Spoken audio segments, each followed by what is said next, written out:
Well, another big story we're following. A customer at a well-known Fells Point bar has filed assault charges against a bouncer and another patron there. Social media posts, including video of the incident, have gone viral. WJZ investigator Mike Helgren is live with more on the controversy. Mike. Rick and Mary, this happened at the Horse You Came In On, one of America's oldest bars, a fixture in Fells Point and one-time haunt of Edgar Allan Poe. A minute-and-a-half-long clip the bar posted to Facebook has already been seen 19,000 times. What happened in this video is at the heart of controversy. Being choked, that was probably the most scary thing that's ever happened to me. Haylie McGill was dancing with friends at the Horse You Came In On just before closing early Sunday morning, when McGill says a bouncer and another customer committed an assault. These are pictures of McGill's bruises. The police report WJZ obtained says McGill was punched and dragged out of the bar.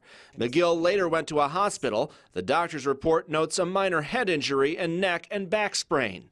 McGill showed WJZ her ripped shirt and says there was no alcohol involved and no provocation. Somebody shoved me from behind and I turned around and I wasn't sure who it was, and I had my hands up because I didn't know who had hit me, and it was one of the bouncers that worked there.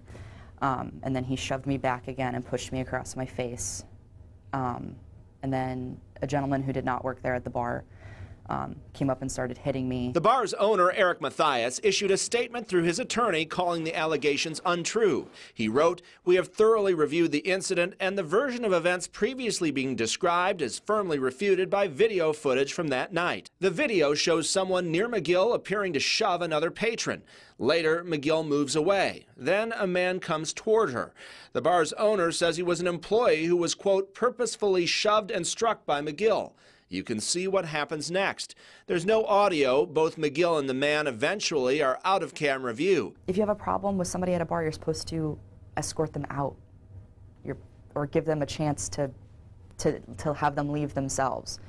The amount of force that was used on me was ridiculous. Some of McGill's friends have commented on social media that the altercation was motivated by gender identity. McGill identifies as non-binary, which blends masculine and feminine characteristics. The bar's owner wrote, "This was not an incident based on gender, sexuality, race, or any other personal characteristics." I don't know if it was because of how I looked. My shirt and I wear a binder had come up while I was being dragged, and I think maybe once people saw that I was not male, I think people kind of freaked out a little bit. Two men McGill filed charges against filed their own charges, claiming McGill assaulted them.